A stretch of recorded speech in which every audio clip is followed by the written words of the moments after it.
Welcome, listeners, to the podcast Eberron Adventures, a real D&D podcast set in the world of Eberron. Let's listen as we hear the adventures of 6 unique personalities: Skogar, a tall half-orc bounty hunter, fighter; Velma, a 5-foot-tall human rogue that's a journalist; Lukar, a male Lightfoot halfling sorcerer; Ezuri, Kalashtar cleric; Lissa, a human wizard; and Jack, a blaseball player with an undeclared major. They're all attending Windshire University as they develop and hone their skills to become adventurers and, dare I say, heroes. But lore and rules lawyers beware. We pick and choose rules we want to stick to, and the lore is freestyled. So let's jump right back into the action and listen to the newest episode of Eberron Adventures. Wonderful. All right. We are going to go to our question, but first we'll make note of the fact that Lukar will not be in tonight's session. So any Lukar-esque things that would make sense to call out, anybody feel free to do so that he's not missed. And then he could just listen to this before the next session. And so we could make him do some crazy stuff. What's that, Lukar? You'll do everything Jack says, and you just agree with Jack's plan. Got it. Thanks, Lukar. as long as he buys you some jerky once in a while. Okay, great, perfect. So in hopes of this someday making a difference, once again we start with taking a question from the Ultimate RPG Campfire card deck. Not sponsored yet. Not sponsored yet. Total plug that time though. Hypotheticals was the category I chose. I put it in the chat, but I'll review it here again. So it's a would you rather: win an important battle, make a great discovery, create an artistic masterpiece, innovate a piece of technology, ease a type of suffering, and why? So Jack, we're going to start with you. You're on mute. Still on mute. You're not on mute. We just can't hear you, actually. Yeah. I'm sorry. There you are. My whole thing's all messed up. What are the options again? It's okay. I turned on my volume and I turned myself on mute. So I turned myself off of mute, and I didn't realize that you're probably like, hey, you're on mute because I couldn't hear you. All right. A confluence of silliness. Jack, would you rather win an important battle, make a great discovery, create an artistic masterpiece, innovate a piece of technology, ease a type of suffering, and why? Well, I mean, I guess, like, I'd go with the first one, like winning an important battle, but like, okay, isn't Blaseball like every game is an important battle, and I've won so many important ones on the field out there that I guess I don't know. I guess I want to innovate some technology. Then I think that's a good, okay. Like maybe a sweet magic item to help with the Blaseball.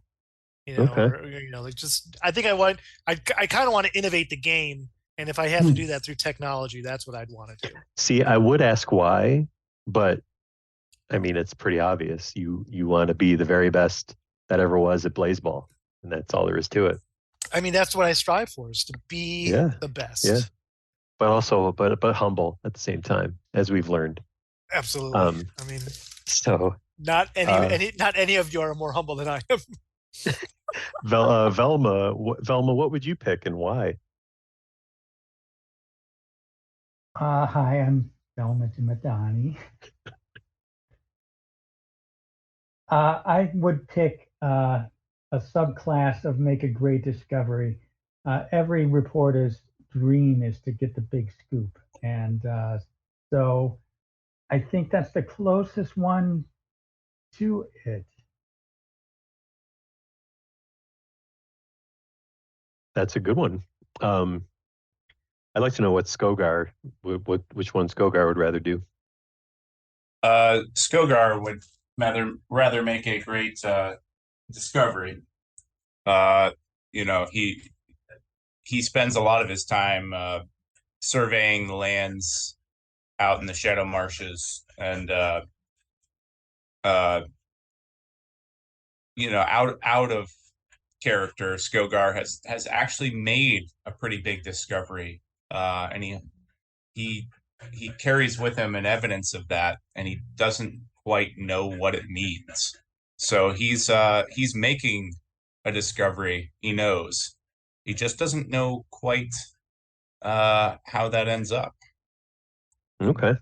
Skogar kind of closely guards one piece of equipment that he never lets leave his sight. Interesting.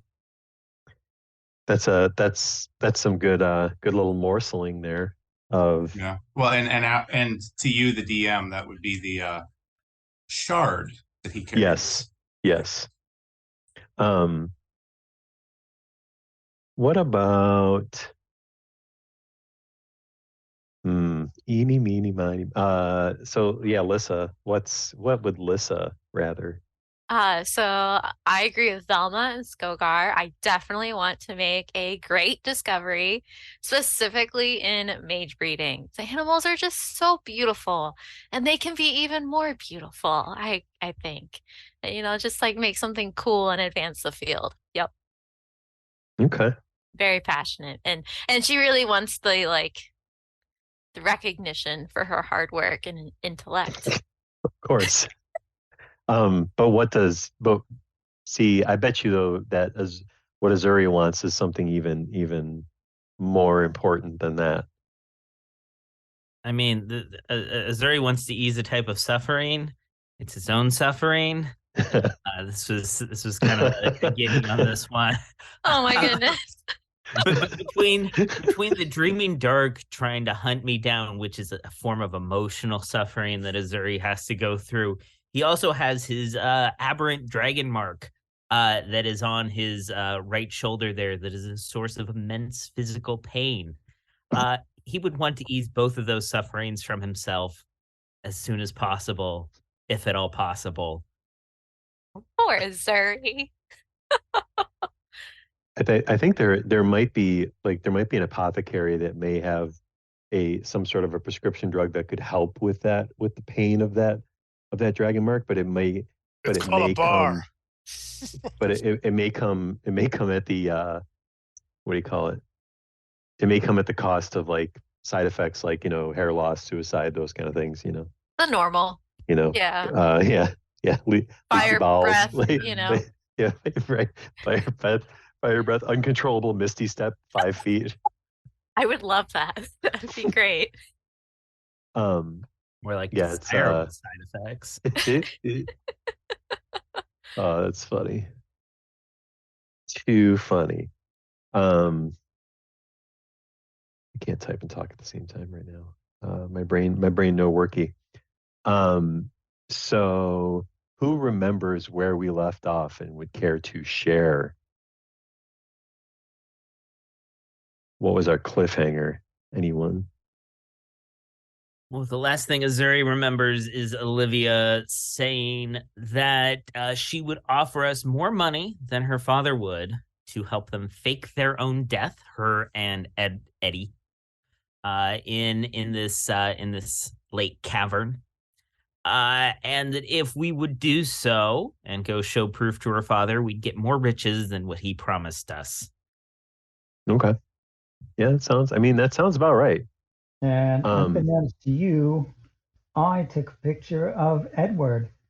And as I was shaking out the pixie dust from the print, turned out that he did not appear in the picture. So in this universe, vampires, as well as not having reflections, don't have actual recorded images. At least not on that. At least not on pixie dust. Yes. Corrected. All right. So so we're just going to pick right back up exactly where we left off with that wonderful cliffhanger. And you guys are back by that heart-shaped lake, and Olivia is standing there it's like, so you like my idea? You can help us fake our deaths? Get me mean, out of we're- this vicious cycle. I don't want to keep getting hunted down by my old man and have him send goons after me. No offense. None taken. Maybe. No, I mean, you say you got Well, yeah. more money. So, like, what does that mean? Like, what's your dad paying? Do you know? Oh, I don't know. He paid us 300 to start with. But he said there would Okay. be more when we found you. That sounds like some a move he would make. Probably isn't more, huh? I'm thinking, what do we got? There's 6 of us. I think we go, we should each get 200 gold pieces. She looks at you. She looks at you, Jack. She's like, you can see she's counting in her head. She's like running her tongue over her teeth and just kind of like, Just 1,200. she's, doing fingers and stuff. And she's like, Eddie, I don't get my next, my next check from my side gig until next week. Think you can spot me? And he just kind of goes, it's like, of course, babe. Whatever you need. Yeah, two honey a piece. I got you. Yeah, Well, all right then. That sounds good.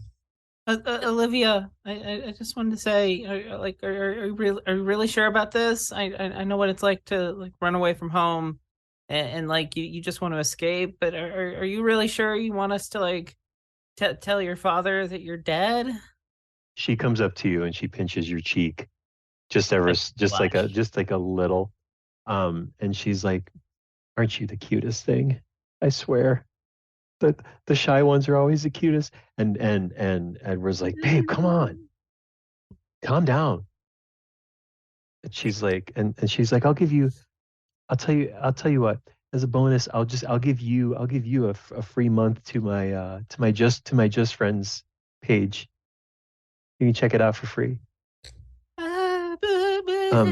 And then as you're freaking out, she just goes to all of you. She goes back to you. She goes, okay, relax. She says, I've never been happier since the time I've been away from him. I don't necessarily want to say like that he's mean and stuff, but I mean, I'm nearly 20. I should not have a curfew. I should be able to make my own decisions. You're an adult now. Definitely. Exactly. Yep. Right. Yep. Right. Just overprotective. I get it. I would Yeah. definitely like to Yeah. do an insight check to her to see if she Nice. if she's under any type of duress. Okay. She's just like just blowing Sure. smoke our way. Please do. Oh, fake digital dice were on the 20, but then Oh. they went to a 2. So I No. actually got a 5 on that insight. So I'm like, nah, it's cool. I'm buying it. I'm taking it down.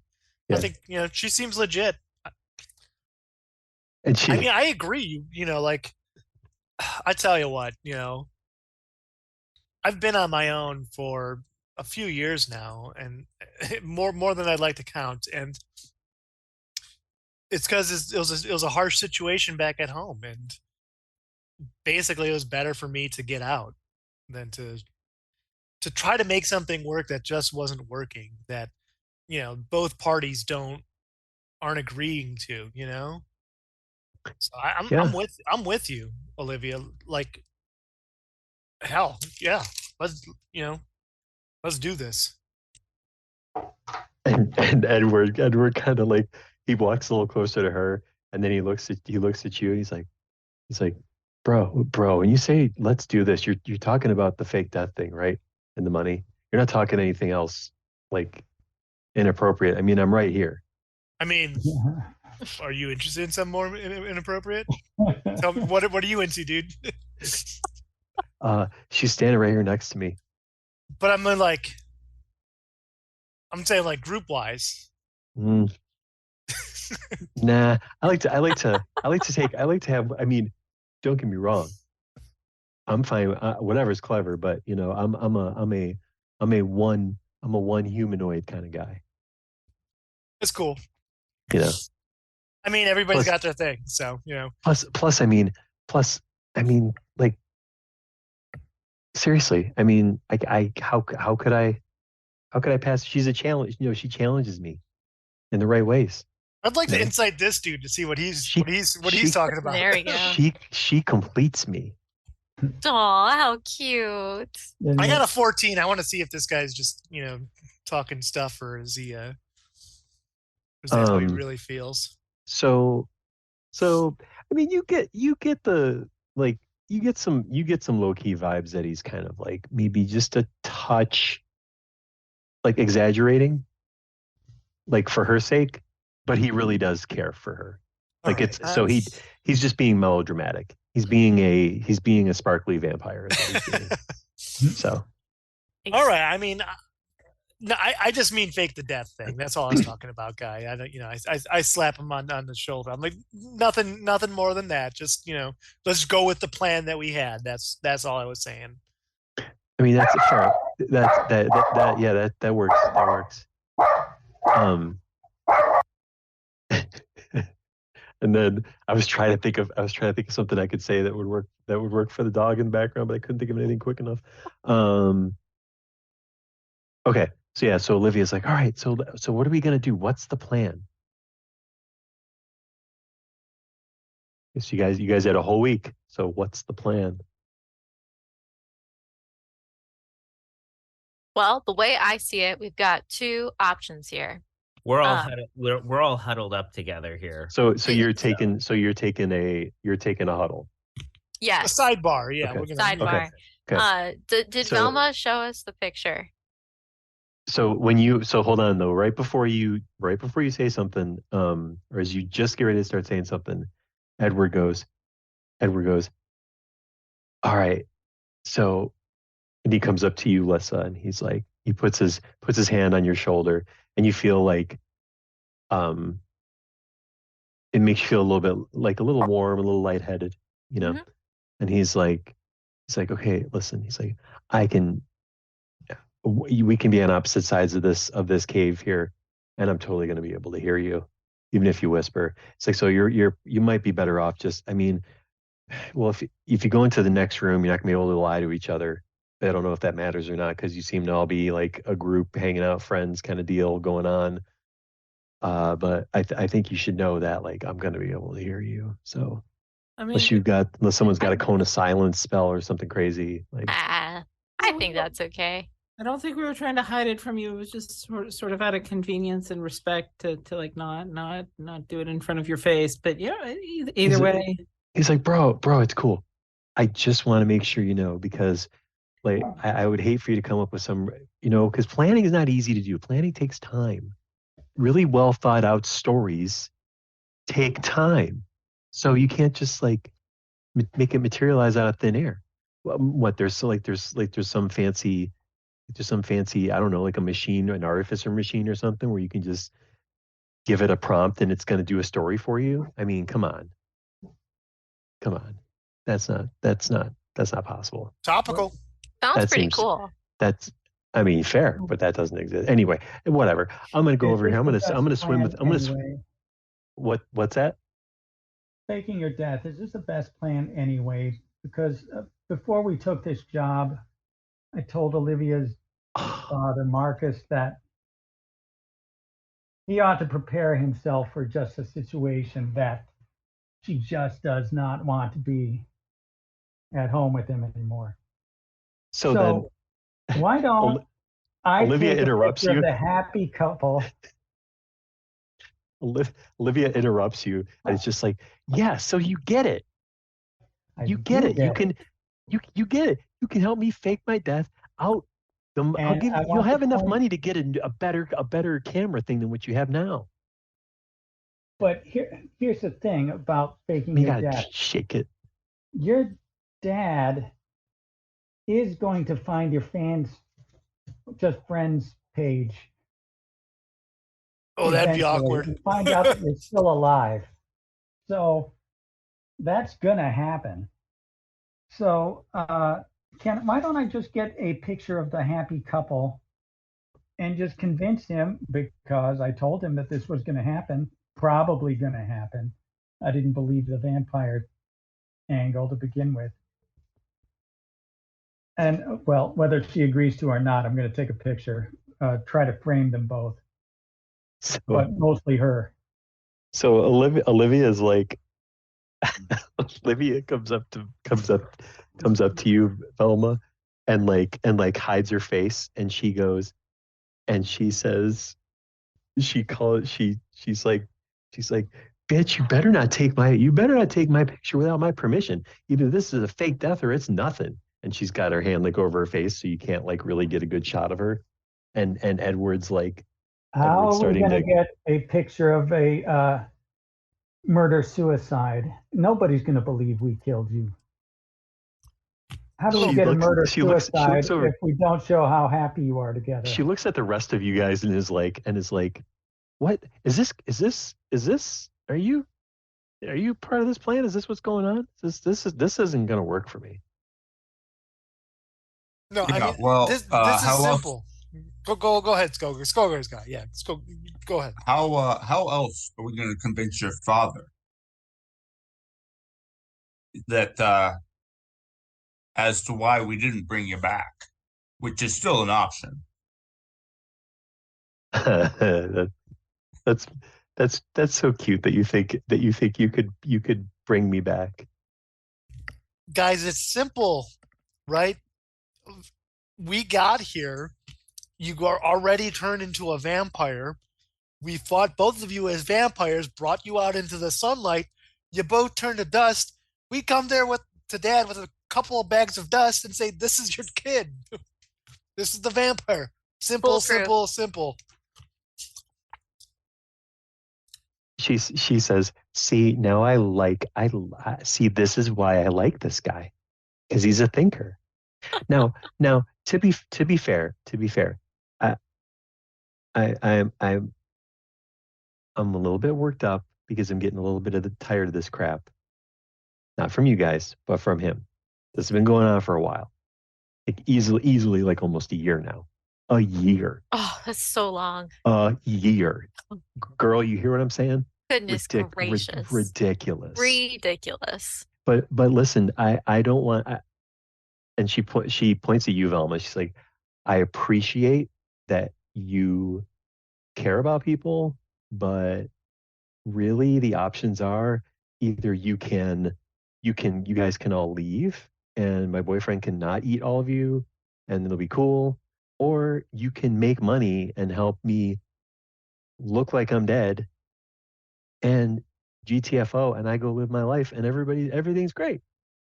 Okay. So there's literally two options. One makes you money, one doesn't. But either way, you all keep your heads. There are two options here, but there are also, provided I survive this, right now all I see is your seething eyes. But if I go away and I thought that you were at all under an enchantment and this was not your free will, all I will see is your pleading eyes. Help me. Do something. And so that's what's going to happen. Right now, you are angry, but if I leave without knowing that I helped, just telling your father that you're dead does not make me feel that I helped. She comes up to you and she gets real close to you and she's like, honey, that's so dark. I love it. Can you put that vibe into faking our death? Because it would be amazing. Why don't you, Velma? You have very high natural investigative skills in the background you have and the career you're choosing to, adventuring career you're choosing to go after. Why don't you roll a perception check, please? Perception, not investigation. Or wait, what? Yeah, perception. Perception. All right, that's only +5 because I got a 26 on the. Okay, 19 for the perception. Okay. So you have like, so morally, you're like, this is kind of weird. Like, it's just kind of weird because I don't want to, I don't want to feel guilty later if I did something, if I could have done something to stop something from happening. Um, and, but then, your gut is telling you that she 100% is absolutely, not only is she safe and good to go, she's not enchanted. She is choosing to be with this guy. This, like, your guts just now is just telling you based on her reactions. It's all built up to you for you to say, although I don't agree with this is your way of getting out of being under the shadow of your father. However, I like the idea of money because you're obviously just fine, and I should relax. All right. That's the general approach you're getting. And I say this only because their specific story is very much like a genuine, like, rip off knockoff love story of, where it's not like, magically enforced. This Woody Harrelson and Oh, for sure. Yeah. Yeah. from Natural born Natural Born killers, right? right? Yeah. Yeah. Yeah, And with I Juliette didn't Lewis. actually read Yeah. the book That's right, about the ethics of power dynamics, but I put it under my pillow and it osmosed. So I guess this is Osmosed. fine.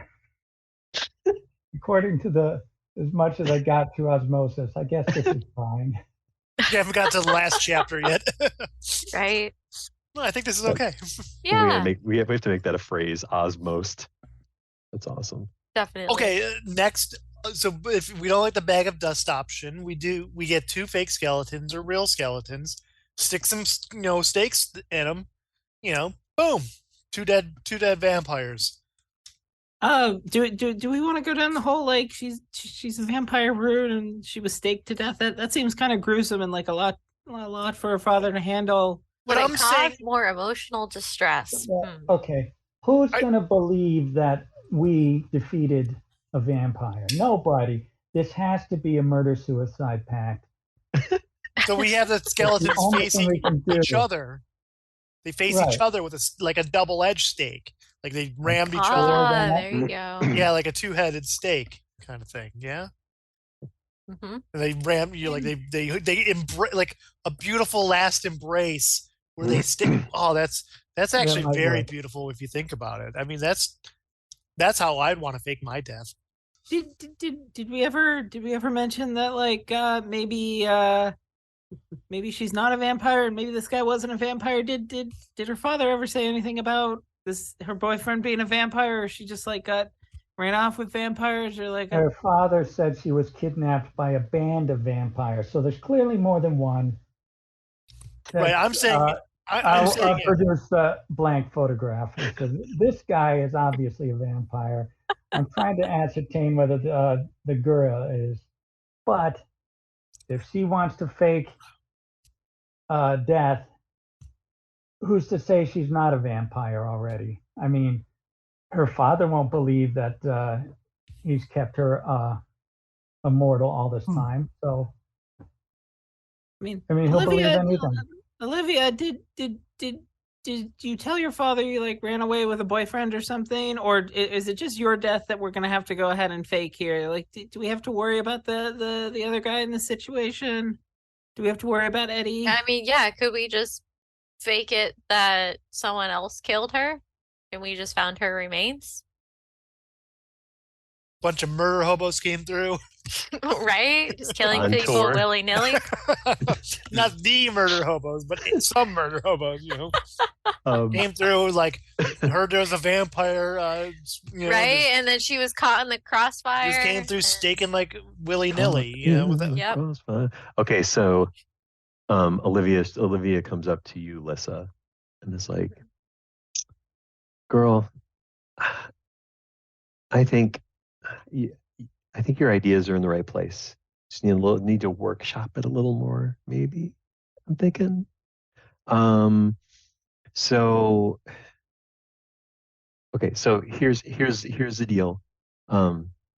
Wait, and your name's Velma, right? Velma?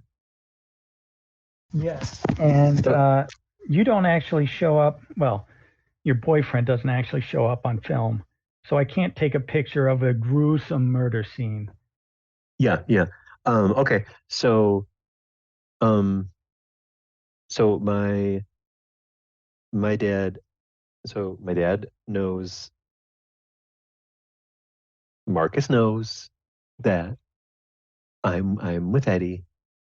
He doesn't like Eddie because he knows what Eddie is. But look at him. He's harmless. Look at him. And you see him, he's just kind of standing there like, you know, wading through the water and just kind of looking at his feet, just sort of shuffling around a little bit.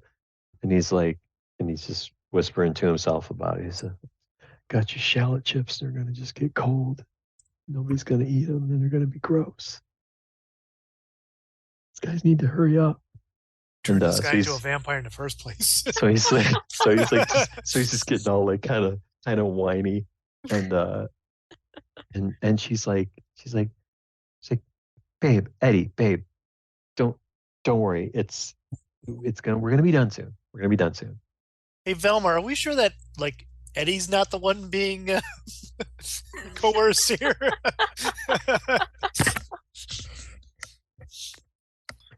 Olivia's got a pretty strong personality, whereas Eddie, no offense, I know you can hear this.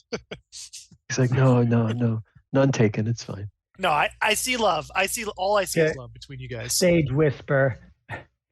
That's why he's so sad, because he can hear everybody talking about him. Aww. Skogar, because he hasn't said much, is going to saunter off and talk to, is it Eddie, right? Edward, yeah. Edward. But right before you start talking to him, though, Velma, as you finish saying that, Jack, you see a single tear of blood come out of one of Eddie's eyes as he cries after Velma says that. And he goes back to gazing at his feet.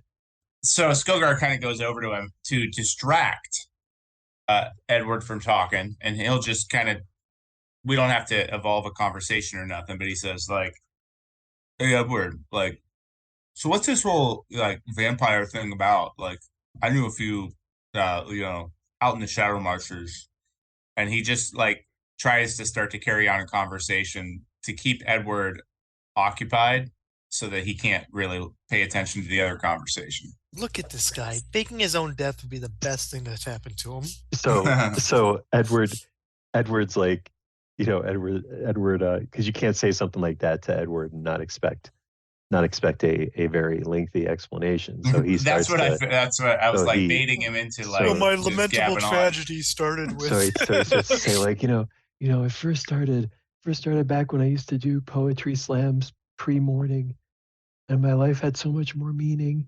And he just starts going on this whole depressing, woe is me diatribe that just I'm gonna need you to make a Constitution saving throw. Oh yeah, that seems fitting. Because Skogar would be easily the one killed by boredom. Okay. Yes, exactly. Yeah. Okay. It's a 3 on the die. He's got good constitution, but yeah. So he's just like, oh. You're like, you're in that where you're like leaning next to him, talking to him, but then you're like, as he's saying more stuff, you just take one more step further away from him, and then one more step further away from him. Like you're slowly trying to back away so he doesn't notice as you're like, yeah. That's crazy. No way. And he kind of like looks over to the other guys like, hurry up. So he's got him occupied. Okay, perfect. So then, yeah, we go back to like the rest of the gang who in this, I feel like Olivia would be in this conversation too, almost. Yeah, unless for you sure. guys are going to talk without her. No, she's welcome. I welcome the ideas. So like- Olivia, do you like have something we could take back to your father to like prove that you were dead? Oh yeah, that's a good idea. Like that's going to be a part of this. Like a piece of jewelry or something Oh yeah, like a family that you don't care that sigil. much about.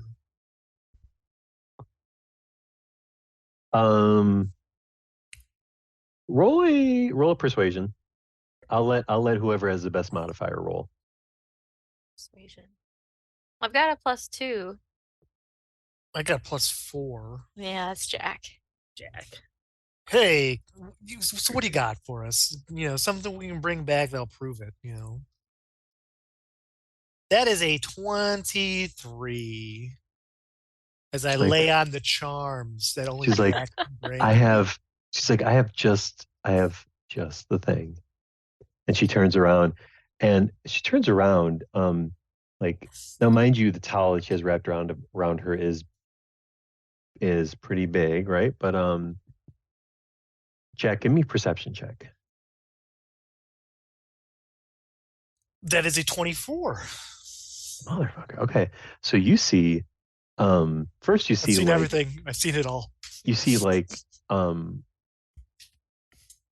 you see her, this, like the towel's up, like under, in her armpits from the back, right? As you're looking from the back, and the towel goes down, like hugs the hips, and then right at the bottom of the towel, you see something moving back and forth like this, and then at the bottom you see a tail poke out, just for a second, and then it like kind of scoots back in, as she goes and grabs something in the pile of her clothes and comes back over and hands you, and she goes like this and hands you like a necklace, and she and she hands to you, and she's like, so I have to say, is there any way you think I can get that back somehow? I mean, that's the thing. Like, your dad's gonna probably want to keep this as like a keepsake. Shit, I suppose you're right. Well, I guess that's fine as long as it's like stays in the family, because he gave it to me. I've had it since I was a kid. It actually does mean something. My dad wasn't always bad. It's just been a rough last 5-6 years or so. So it's fine when you're kids. Sometimes they just don't want to let go. They don't want to like let you fly. You got to fly, right? You're a beautiful bird. Exactly. But yeah, like, it's got to be something like this is important. This is something he'll know that you would not have willingly given up. You would die before you given up, and you have died, and now we have it, and this is the proof. So this, I think this is good, you guys. I think we're good. I'm not saying nothing. I'm just saying that maybe you could hire some people to steal it back. Well, that's like down the line, Velma. But I mean, I don't look at you with the backwards morals. You got me all. I'm not twisted. saying. I'm just all. I don't have you figured out yet, Velma. I'll get there, but I haven't figured it out yet. Velma, I'm not down. I don't want my dad to be hurt physically. And honestly, I'm not really a big fan of him being hurt emotionally either. However, I need to be free to do what I want, date who I want, et cetera, et cetera. I mean, it's kind of a big deal. It's pretty important to me. So if you think this is what's going to do it, then get to work, make it happen.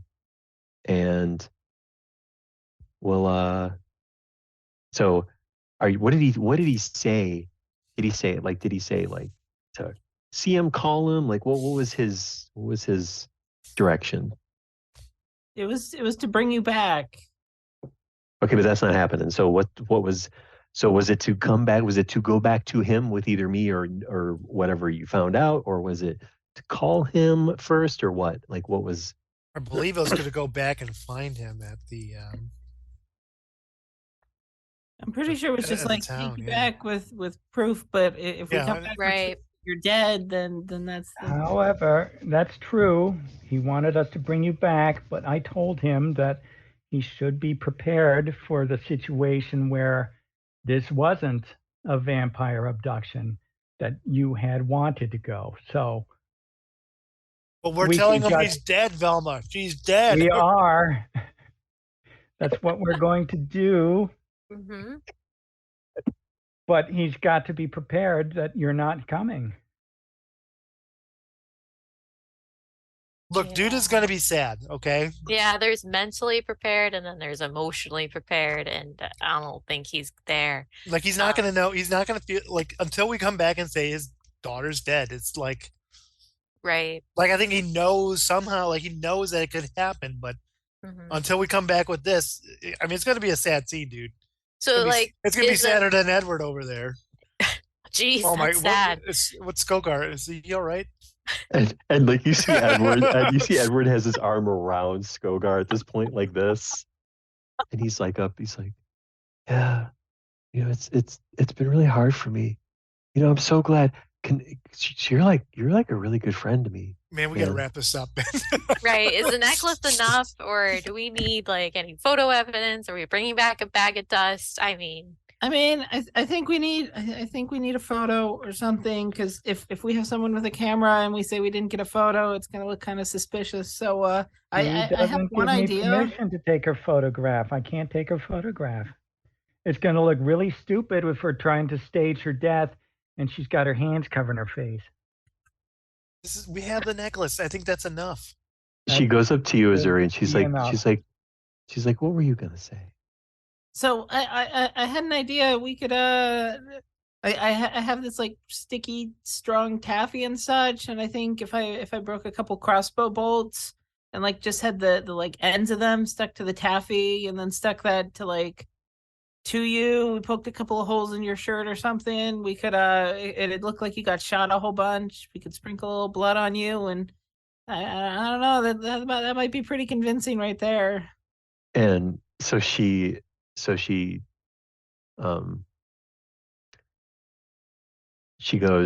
you, Velma. She's like, all right, I'm really having a hard time not getting completely aggravated with you, Velma. You're making things very difficult for me. So here's what we're gonna do. And then she's like, give me the I like his idea. Give me the crossbow bolts. Who's got them?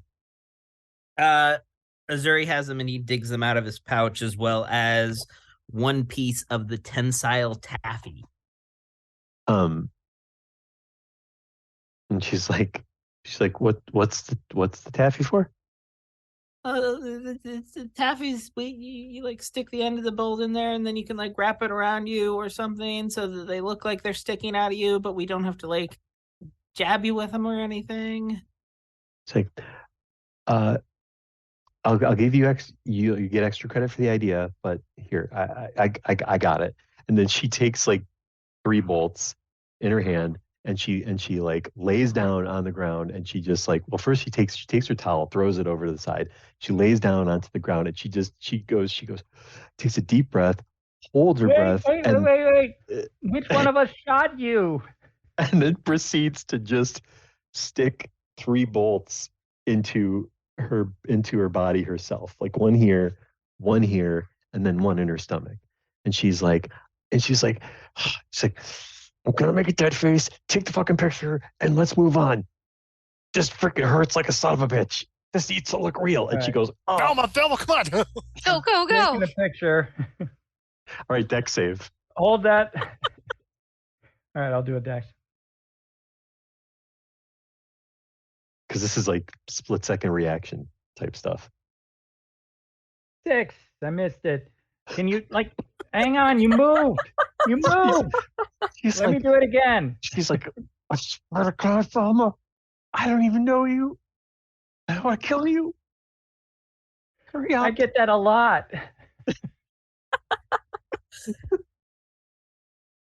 All right, I'm going to take another picture. All right. Another dex? Just Yeah. Oh, yeah. Yeah. All right, that was a 21. There we go. I mean, that rictus of pain that you're showing, it really does look like a rigor mortis. That's good.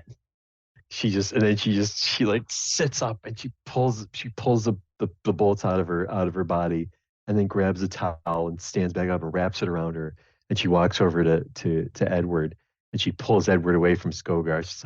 She's like, stop. She's like, stop talking to that idiot over there. She's like, let's come on. And then she grabs Edward and then makes him stand with her. And then she's got her arms folded and she's just like looking salty. She's like, well, let me see the picture. Are we done? I just gotta like shake the Just dust calm off of it. yourself. That was hardcore, wasn't it, dude? And This girl's Edward's All like, right, I shook the dust off and I'm passing it around, and everybody gets like a editorial comment on whether it's good or not good enough. as you pass, like, so you go to pass it to Ezuri, and as you pass it to Ezuri, Edward goes, babe, you need me to like clean you up? It's like, I'm kind of thirsty. How Gross. about I can just I could take care of that for you, not that same way, but like a different way. No, Ezuri, let them do their gross thing. And Olivia's like, pretty jealous about doing stuff to her. Olivia mouths the words she just mouths, oh my God, thank you. Like to you, Jack, like just like as in like a leave us the hell alone, hurry up kind of vibe. Yeah, As she lets Edward like start to like take care of one of her wounds. Oh, gross. I take like a cursory glance at Velma's. Yeah, this is fine. We got the necklace. Let's get the hell out of here, man. All right. Yep, I'm good. Let's go. All right, sorry to interrupt your stupid little funhouse, gross. Ugh, just let's get out of here. Come on, enjoy your life for all eternity, and et cetera and so forth. And so as everybody else walks away, and Jack, you're like sort of at the tail end of the group. Like, I mean, you're all still together, but she's like, Jackie boy, so didn't even talk about, and like Edward's on the other side now as she's talking to you, like nothing's going on, and she's like, Jackie boy, we didn't talk about how you're gonna get paid from me. True. How are we going to get paid from you? I don't know if I thought you were gonna like. Man, you guys, you guys are rookies. We are, and to be fair, you started doing your gross blood thing. I think that shocked us all when you stabbed yourself. That really threw me off my game. And she looks at you and like you swear her voice like changes a couple octaves lower, and she just looks at you and says, commit to the bit, right?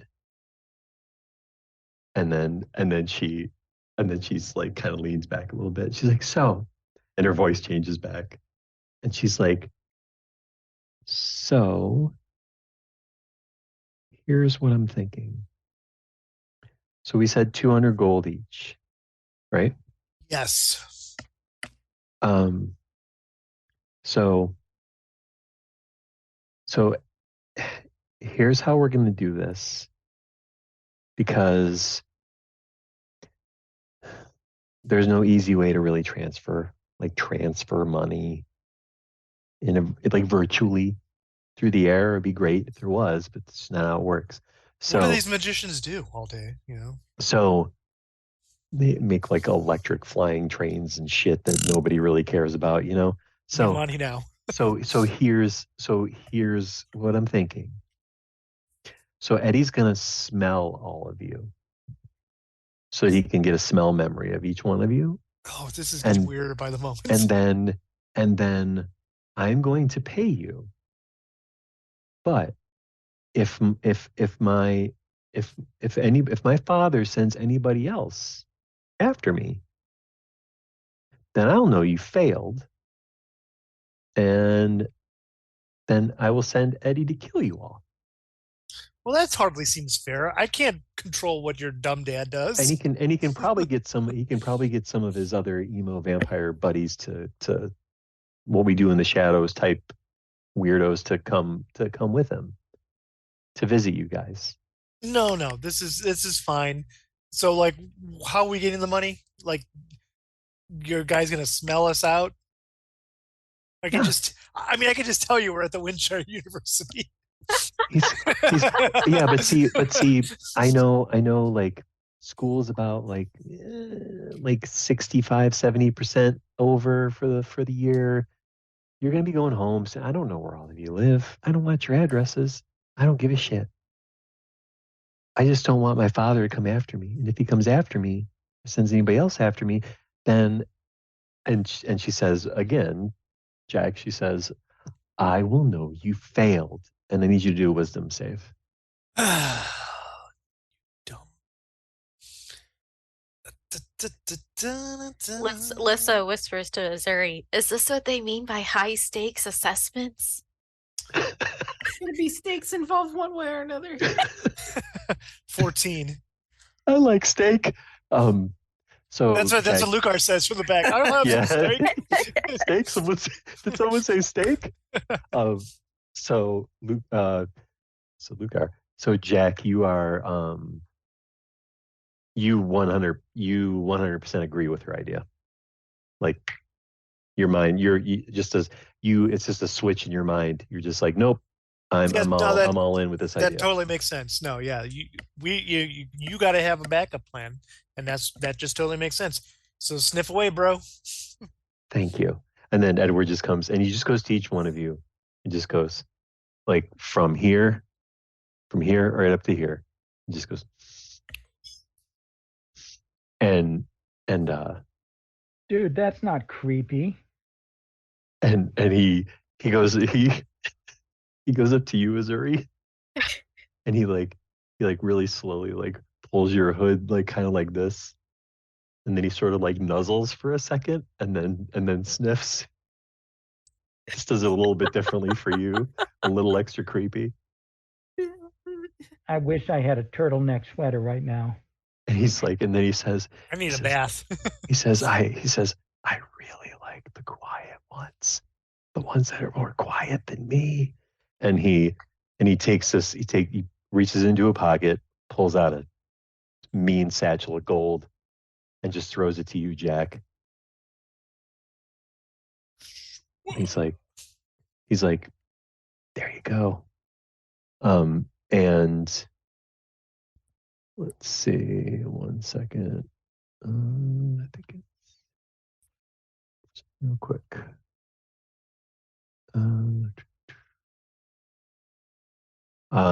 Yeah, and then Ezuri, you also feel like actually sleight of hand check. From Ezuri? Yeah. Oh, that's not good. Oh, that's a 1. Okay. What about perception? I can do a perception. Let's see. Can you? Perception is 18. I'm Okay. much more perceptive. You could have sworn you saw Edward's hand come from out of one of your pockets, and then he walks away and he says, all right, babe, I got him all up here. And Olivia's like, all right, he did his thing. Now go do your thing and fucking do it right so we can be done here. And thanks. And Ezuri makes the conscious decision not to say anything about this. At this point, he wants to go very badly. Okay. So we'll say you all leave, yeah? Yep. Great. Well, that could have gone better. I mean, right they as got paid. Skogar is leaving, he goes up to Edward and he like goes to shake his hand and was like, well, it's good talking to you. And just like hopefully shakes his hand. Oh, he shakes your hand and he gives you a hug. Yeah. Oh. And then Skogar pats him on the back, and as he does so, Skogar has one of his colored paint pouches that he like slaps him on the back, and Perfect. now he's got his Eberron bounty hunter's mark. Yeah. And this is a we'll say a blue color on the back of this guy. And Skogar now has a sense for him. To Eddie. Nice. Love that. Very, very slick. All right, so you are, as you recall, he said,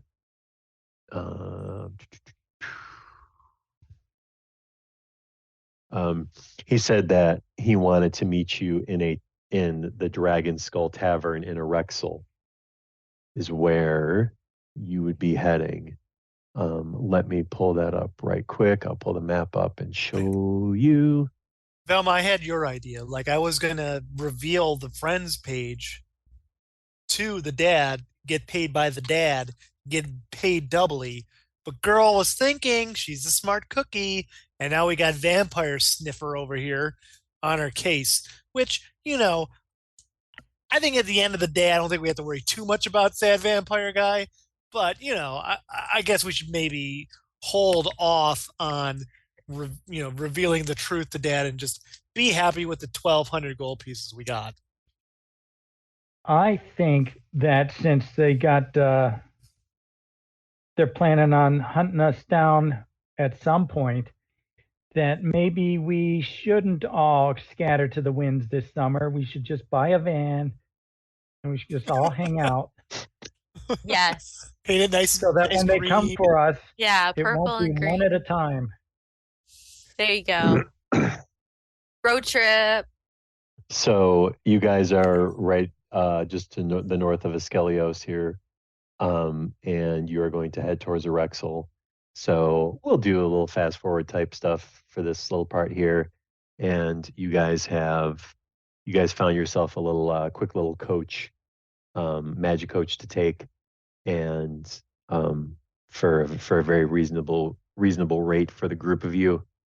You got a group coach, and you are in Erexel, and you are at the front entrance of the Dragon Skull Tavern, as it says on the sign. Put on a sad face. Put on a sad face. Put on a sad face. Okay. Serious face, guys. His daughter just died. Okay? Remember that. This is a tragedy, okay? Think of the saddest thing that ever happened to you. Yes, yes. Mhm. Skogar starts to laugh. No, okay, no. I Wait, I got it. let's get our I story got it. It's straight. fine. I got it. Lucar, we took the Crossbow last. bow. None of us carry a crossbow, right? Zuri has. I have a crossbow. That's why I had the bolts. I have a And wooden you spear. Shot her. I'm not sure it's a good idea that we tell them that we did it, because that might cause Right. issues for us. We already have a vampire who sniffed us out. We don't need Dad to sniff us out either. We just say we Vampires found her always dead. have minions. Maybe the minions shot her. Exactly. Don't like that plan. don't blow this. Don't blow this, guys. Look, somebody shot her. We found her dead. Okay, We just found her. Yeah. with her dying breath. Where's her dust? We need dust. Oh. We need. With her dying breath, she handed us this necklace and said, "Tell my dad I'm sorry." There we go. There we go. Solid story. I like that. Boom, nailed it. We decided it was more important to get him her Yeah. necklace instead of going after whoever Yeah, did well, yeah, like Right, but no buts. now how did we kill Edward? it. We didn't. He ran away. We found her alone. No, because we have to have No, killed no, Edward, no, because no. other he's going to send Edward people has at. to be dead too. Yeah, because he's going to Ooh, send that's people right. after, and then that's not good. You're right. You're right. Also, who's got the ashes? I didn't know we agreed to the ashes. Shit. Gather some dust, Velma. Go get some dust. We'll work this out. We'll work our We'll story take some out. ashes from the fireplace while nobody's looking. Can somebody with a little more sneaks than me, my big orange sweater get some ashes from the fireplace? We'll get the ashes. Whatever. Here's the story. Okay, we went there. All right, to this stupid amusement park that was janky as hell. That was just dumb. We went there, okay, and we caught Edward in the process of turning her into a vampire, like biting her neck, blood everywhere, right? No, because we shot her with crossbows. We can't do that. We Why did we do not the kill her. crossbows? But we just had a necklace. Why did we do the crossbows? Because We made this she way was too insistent. complicated. I wanted to make it more convincing, and Is The there necklace would have been fine. tosses all right. the crossbow outside of the tavern here, and he's like, I won't have it. We won't. All right, It hang wasn't on. me.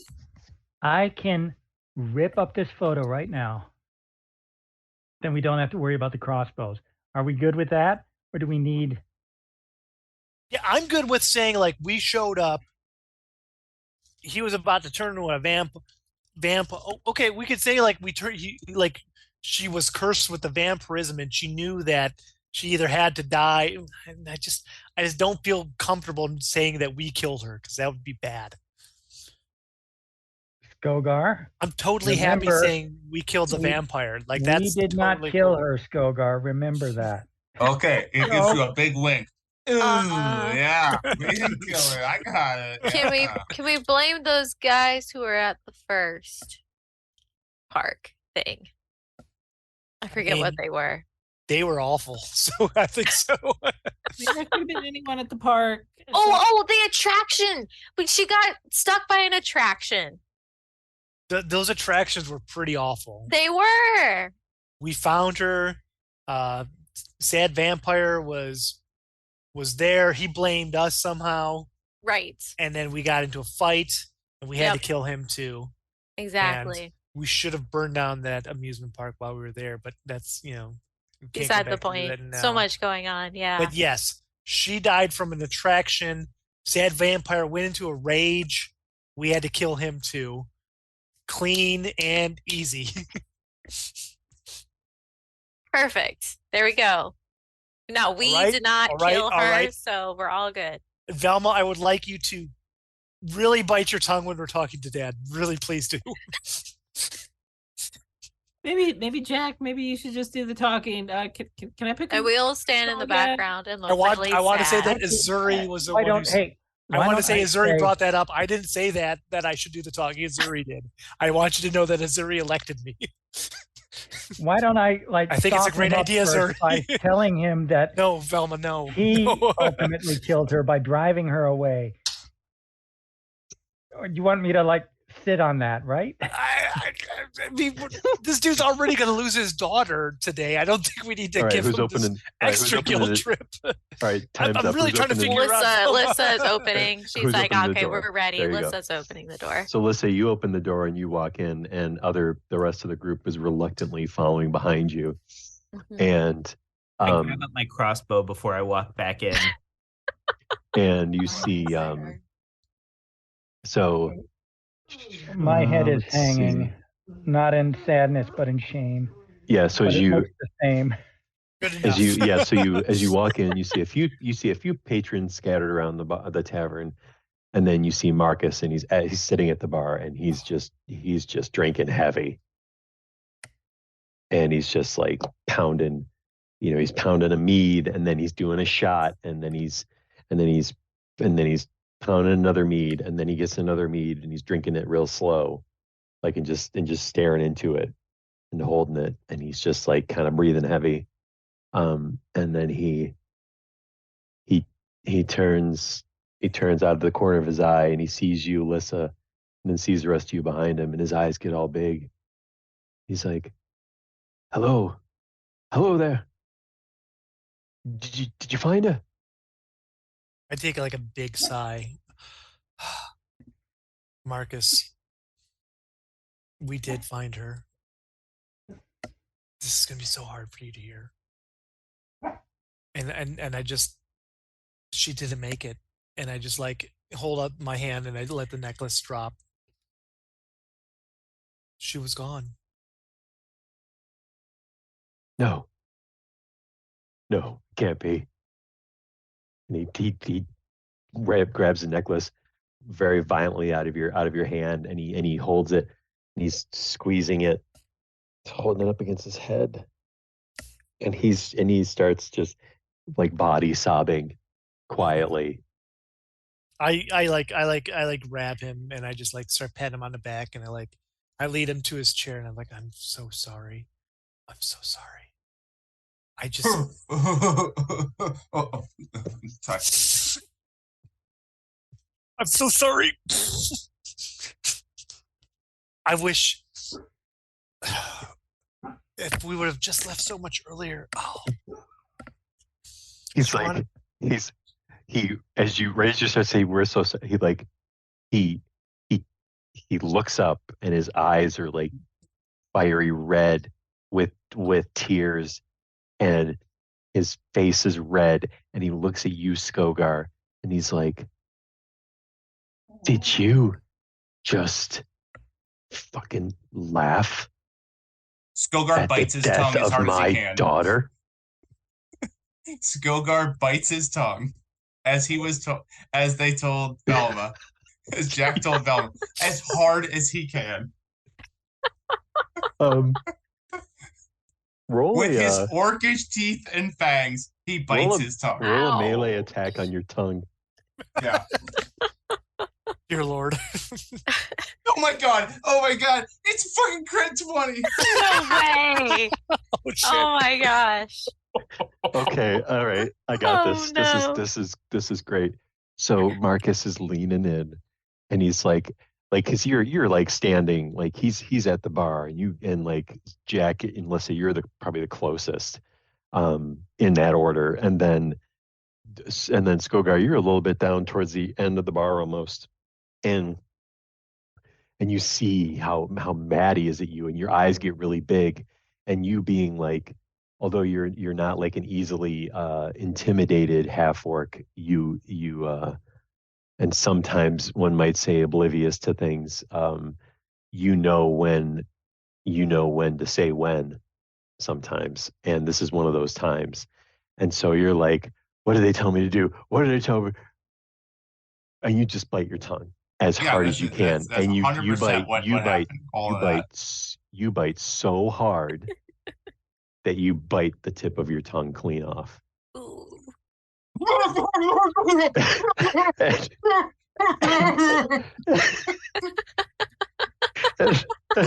And Don't Marcus, upset him. He's having a seizure. Don't upset him.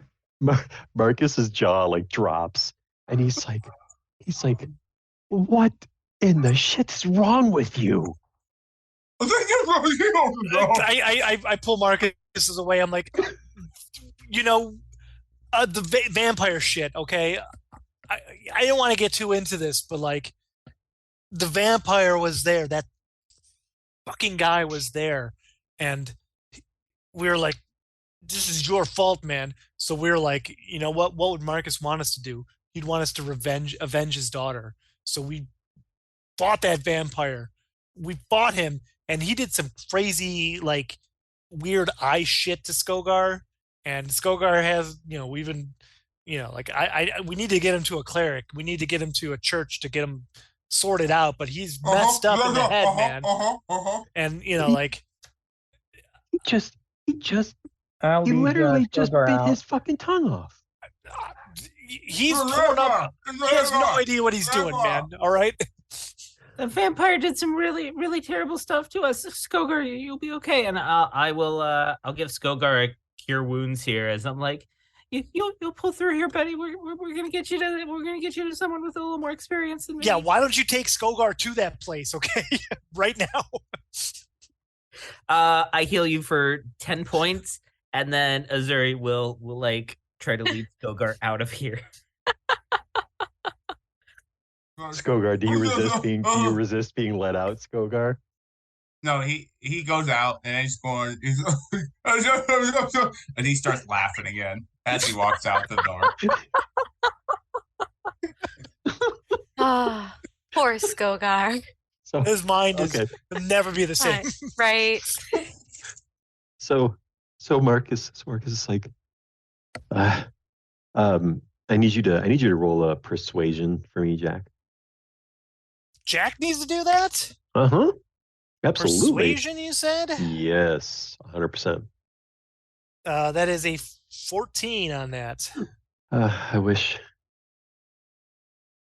I could have just seen her one more time. I know I'd it's have I'd have told her I was sorry. I know it's cold comfort, but when she handed me this necklace with her dying breath, she said, "Tell my dad that he was right," and she begged for forgiveness. And she said this, she gave me the necklace to give to you, and I just, it's horrible, man. I'm so sorry.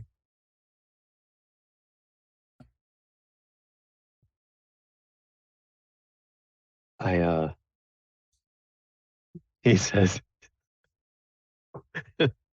he looks down. It's like, you know, I thought, I thought just uh, raising her on my own was hard enough. Her mom, her mother was, her mother was a,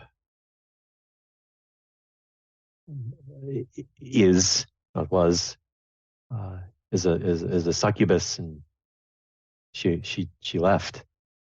And Succubus. and I don't think Olivia, she left when Olivia was about a little girl, and I think it did a mite bit of damage to her.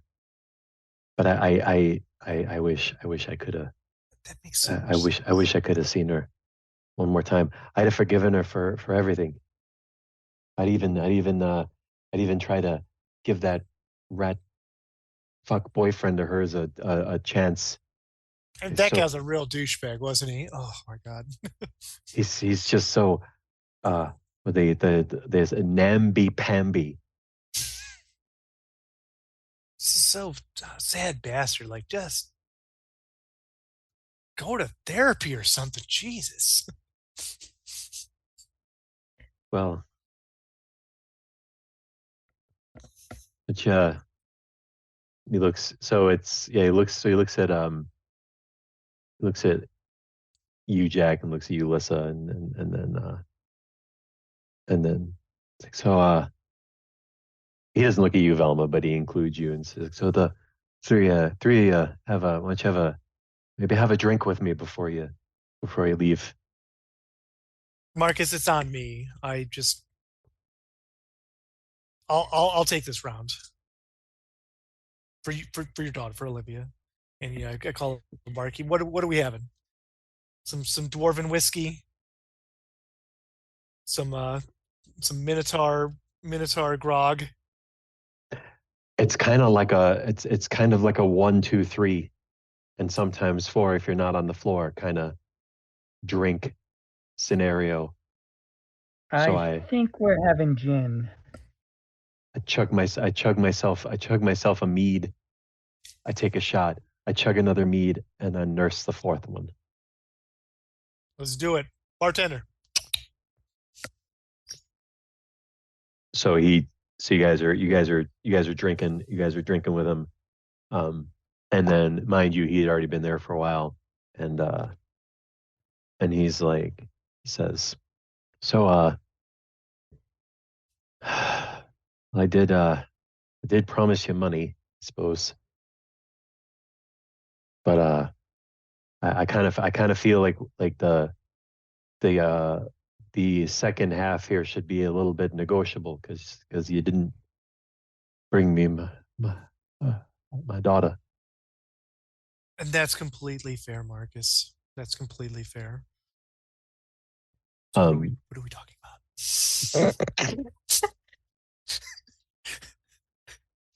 And he reaches into his pocket, and pulls out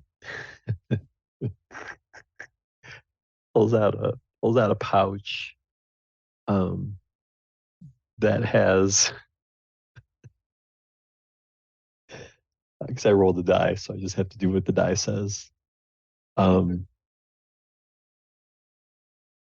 It has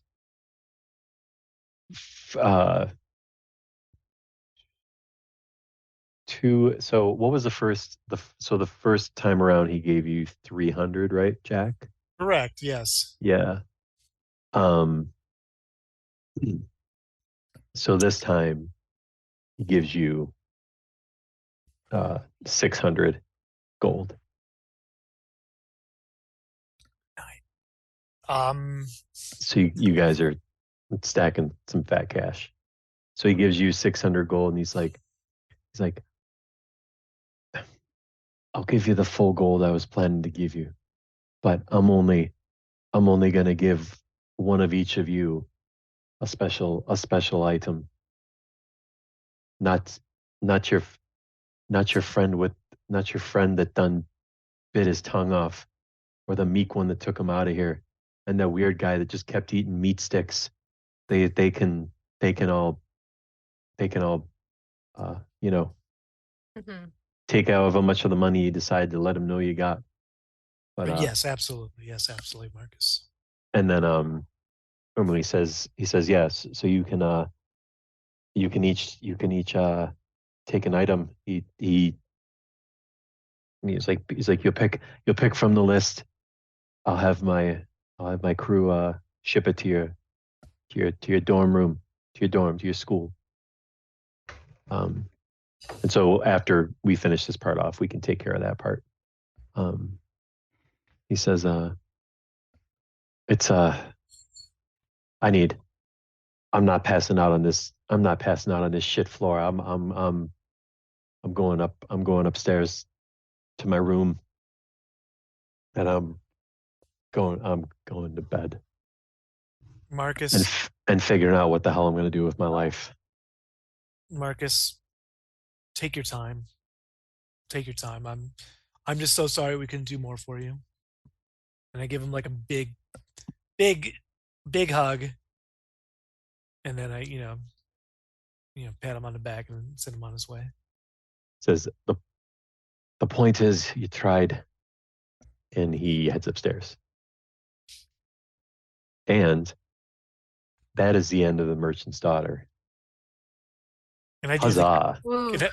and I do the gritty out of there because I'm that pumped to have a lot of gold in my hands.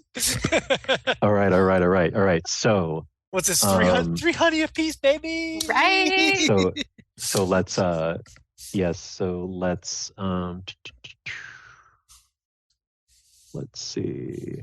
Let's close off a couple things here. Just enough time to be able to just get started in Appearance Weekend. I'm so excited. Okay, let me pull this up. All right. So, so Jonathan, sorry, Ezuri, Mr. Vampire slipped his hand in your pocket, and that's what he put in your pocket. Dear. Okay. Nice. Ring of the Swamp Druid. So I will send this to you. Yes. I think in that's the email. that's the Murder Hobo's best album, Ring of the Swamp Druid. Yeah. Yeah. For my money, that's their best album. Just I kind of feel like if I don't know if you're familiar with them or not, but if you are, this will probably make more sense. I feel like the Murder Hobos are just a really heavier version of Mastodon. Like I feel like that's the kind of general vibe of like just dark, gloomy, like medieval, Viking metal rock stuff that, I did Nice. Google Murder Hobos, and there is an Yeah. actual band, and they are pretty dark. There had to have been, Nice. right? Yeah. Right. I forget. It's somewhere out in Northern Europe, but they are real. Yeah, I'm gonna Google that That's as soon as I'm awesome. done here. well, there is an actual. I wonder if I can get to it. I'll try to get to it in the background here for a second. There's an actual an original drawing of the Murder Hobos. I'll see if I can find. Okay, so, am I still sharing the screen? Or Yep. no? Okay. All right. So here's the deal. So Lissa, you are one of the people that gets an item. So All right. we are just going off of these special homebrew magic items here. Nice. So there's the Shadow Meld Dagger. There Mm. is the Dragon Marked Blade. There is the Amulet of Mage Breeding. Oh, hey. And then the Wanderer's Refuge Boots. And the Mimic's Edge. No, I know what I want. Ooh, I think you geez. want the amulet, huh? Absolutely.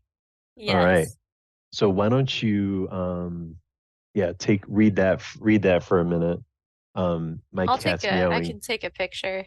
My cat's meowing at me. And I need to take a bio break real quick. So if a few of you want to talk amongst yourselves in character at all about what's transpired with this adventure and everything, and maybe what you want to do with some of the gold you got, talk about that for like a minute or two. I'll be right back and we'll pick back up. And if you don't talk about much, that's fine too. Be right back. Right, so just go ahead and everybody gets 300 gold pieces on that. Nice. All right. So add that to your inventory as I dole out the cash. I mean, I'm not 100% sure that we haven't seen the last of that vampire because, as I think, as Velma says, it's only a matter of time before he discovers his her friend her only friends page, and Yep. that's I guess we'll just have to get to that when it happens. Well, It will be stronger by then. I have a That's the sense. spirit. I have a sense for him. So there's you'll know. one thing guaranteed: he won't sneak up on us. Well, that's good, Skogar. I love that.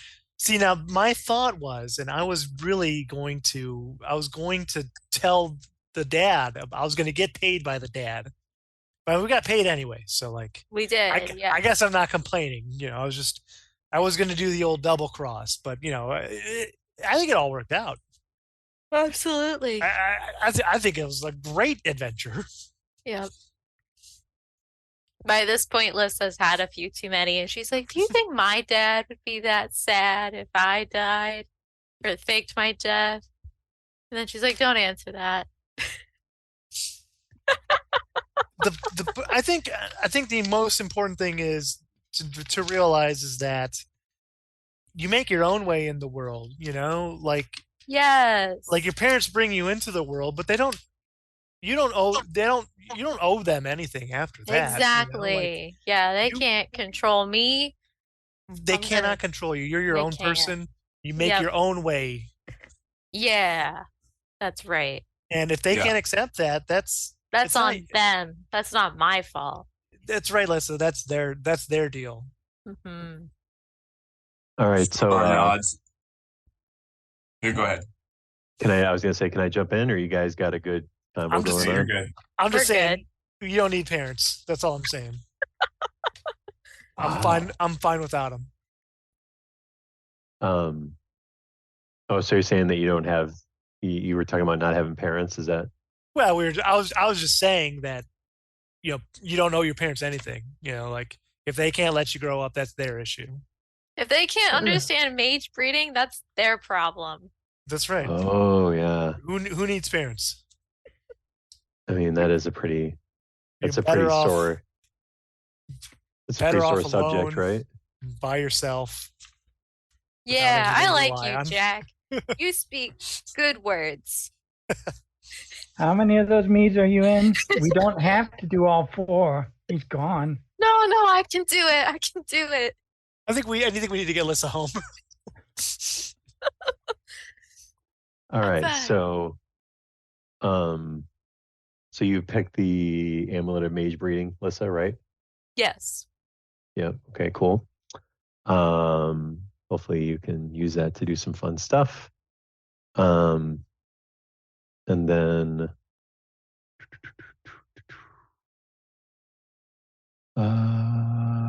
Velma, there is the Shadow Meld Dagger. That's kind of cool. +1 dagger does additional 1d6 psychic damage on a hit. Has the ability to cast darkness spell once per day, and can cast a misty spell once per day. Misty Step. Yeah, that's what I meant. Yeah, that's cool because I'm still using these kitchen knives. I mean, I fixed them up nice and they throw well, but they're Sweet. just kind of. I could use a dagger. So you can graduate up to a Shadow Meld dagger. I'll send you that information. Chris or Jack, there's these Wanderer's Refuge boots. They +2 bonus to dexterity allows you to ignore difficult terrain while moving, and you can cast Featherfall once per day without using a spell slot because of those boots. That is an option. And the Mimic's Edge is also an option. If you are talking, you are muted. Sorry, those are both great options. I'm going to take the boots. Okay. I figured you would lean in that direction. I will send those to you. And so, yeah, all of you will need to wear, like, you have these on your person for 24 hours before you'll be able to attune to them. And in some cases, the attunement is a little bit special, like specific, right? So be sure to read what the attunement states, and because you'll have to follow that in order to be attuned to it. But still, they're still, I would say, for the most part, worthwhile. This one's kind of fun, the Mimic one. To attune to it, you have to allow the Mimic to feed on your HP. Oh, jeez. So, like, dude, Nice. it's a Mimic sword. Is that like an It's all the time thing, or like an everyday thing, or is that just once per day at a time, unbeknownst to the player, the Mimic wow. will feed on the player and take 10 hit points from him. Glad I took the boots. Yeah, it's fair. Okay, so I feel like it just feels like it would be good to just jump right up into part of the intro of Parents Weekend, because there's a good amount that I can actually cover. That I can cover before we get to Lucar. However, maybe before I do that, though, why don't we just take let's say 10 minutes or so, kind of do a little round table and talk about, because Parents Weekend is like the time from this adventure being over that you went on to Parents Weekend, about maybe 2 weeks-ish or so. You're sort of, so like, to set the scenery behind, so a lot of Parents Weekends happen like in the beginning of the year, right, when students first come in. But Windshire is a little more unique. Like, they want to bring all the parents here to be able to have seen what their students have been working on throughout the majority of their first year. So it's more of a sharing out of, hey, like, this is how far they've come since when they first got here kind of vibe, right? So what do you think you guys would have been doing over the past couple weeks until this special weekend comes up? Skogar, what would Skogar have been doing? So if he's getting ready for Parents Weekend, about the biggest thing that he's accomplished since he's been here is painting that fence. So he's going to go back, paint the fence, realize, oh, he should have been painting the wall. He paints the wall, goes into the tool shed, mixes up a little bit more paint patches, and then kind of goes over into the chemistry labs and starts poking around in there, because they didn't realize the key that he'd given him to the shop kind of gets into the back of the chemistry lab, and he's looking at all the different colors and chemistry fixtures. He doesn't understand what he's looking at, but that's what he does. I like that. What would Velma be doing? Well, one of my journalism teachers, Miss Lana Louise, had suggested that I develop all good reporters have a network of not informants, but get tips.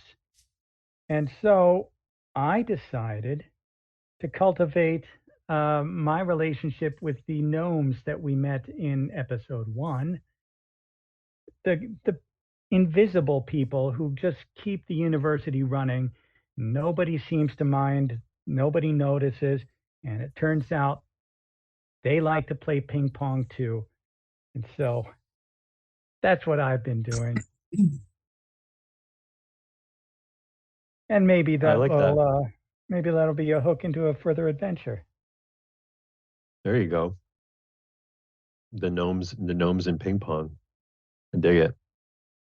Yeah, I think it might be kind of interesting to have like an underlying like gnome union story or something crazy, right? What's Ezuri been doing? So Ezuri took Velma's advice actually and went to go see Pam, the school psychologist, counselor, whatever it is. And I'd like to like role play the first, like the very first time they met or something. So Ezuri comes. All right. Comes in. Ezuri Are you doing both characters? You're doing the other one. I'm just doing Ezuri. Okay. All right. Cool. All right. I'm ready. Let's do it. All right. He comes in and it's like, "Hi Pam. Thanks for getting me scheduled. Should I call you Pam or is it Miss something or other? Miss Pam?" I think Pam is fine for the first time. Okay. Thanks. It's okay. So first I want to ask. This is all confidential, right? That's the whole point of like counseling is like there's a student counselor confidentiality here. Oh yeah, sure. Yeah, nobody else is gonna hear it, but just you and me. Just you and me. That's Okay. the point. About anything that happens in this session, right? Yeah. Any of it. Yeah, sure. And then I have one other question for you. Is it okay if we talk in a different way? It's a lot more comfortable for me to talk a different way if that's okay. So you mean like but you try to lower my voice and talk different? I don't understand. No, it's how I talk. And then Ezuri is going to use his mind link feature to try to telepathically talk to the counselor instead of using his words.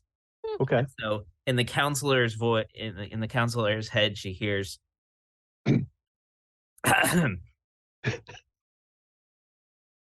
Pam, this is still Ezuri. This is far more comfortable for me to speak this way. I've been having dreams, which is really weird because I'm a Kalishtar, hence the telepathy. I'm not supposed to dream, but I've been having dreams. So her eyes get really big when you first talk in her head. And then she's like looking really freaked out. And then you start explaining like who you are. And she's like, and I'm nodding this whole time, just like, yes, this is me.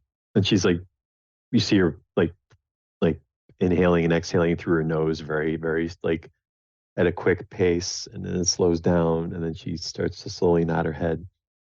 And is this comfortable for you? Yeah, and you say you've been having dreams, and then you like, is this comfortable for you? And she says, why, yes, I actually do believe it is. And then she says, what is, come, lay back here. And she pours you a glass of water. She says, tell me about these dreams. And that's where we're gonna, because that's I think a perfect place to cut. And we're gonna go to, let's see, we talked to Velma, we talked to Skogar, we talked to Ezuri. Let's talk to Lissa. All right. So Lissa has this harpy, and she gets the feeling that if she shows the harpy to her parents, they're not going to be impressed at all whatsoever. So instead, I'm assuming there's maybe like one professor who does a little bit of mage breeding. It's like a new field, so they've got like one person. Yeah, he's in the artificer college. Right. Okay. So she like goes to him and she wants to like find a bird and give it those harpy singing powers. Like the singing is really beautiful that a harpy can Oh. make. It can charm and like Interesting. right. So that is the project that she wants to work on for those 2 weeks with the advisor of the expert. Yeah. Let's see here.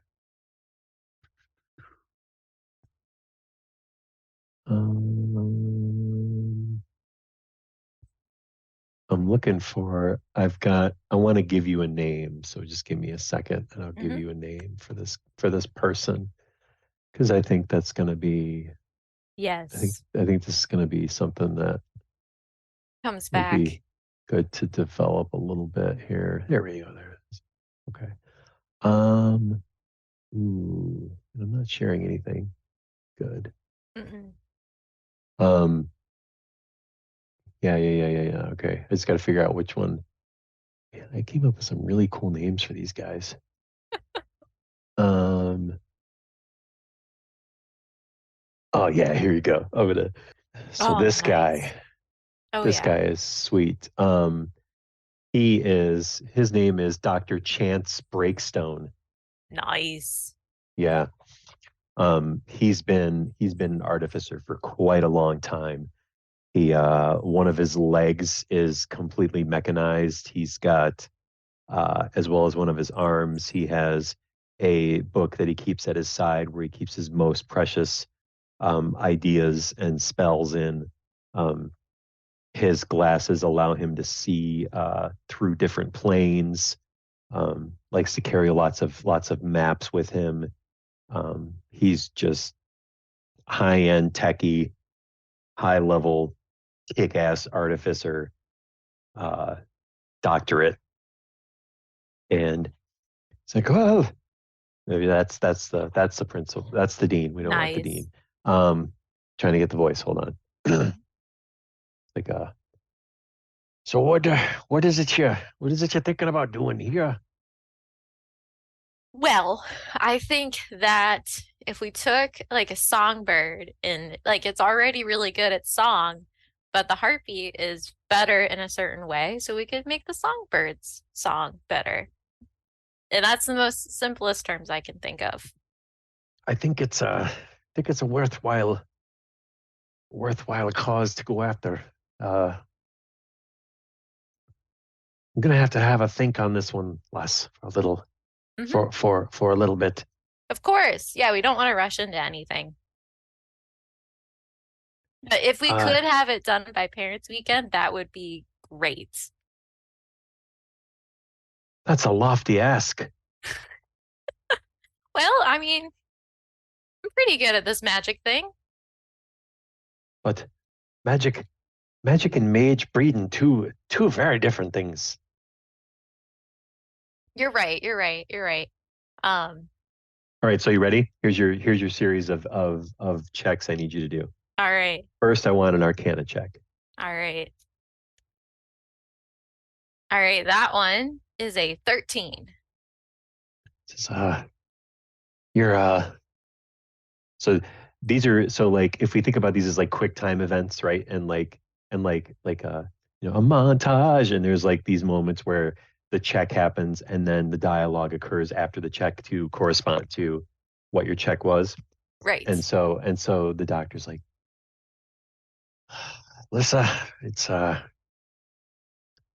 your magic could be a little bit stronger, but we might be able to make it work. And animal handling check, please. That one is a 7. He's like, careful, you're gonna break the songbird's neck. Oh no. Oh no. Jesus, I'll be softer. In here, Yeah. birdie birdie. you got to take your time. Take your time. Okay. This is taking a lot of effort. You can't just go all willy-nilly. You've got to take it easy. And then we think, what would be another good check to do that's appropriate for this? So we did Arcana, we did animal handling. What else would Maybe make like sense? a nature. Oh, yeah, let's do a nature check. All right.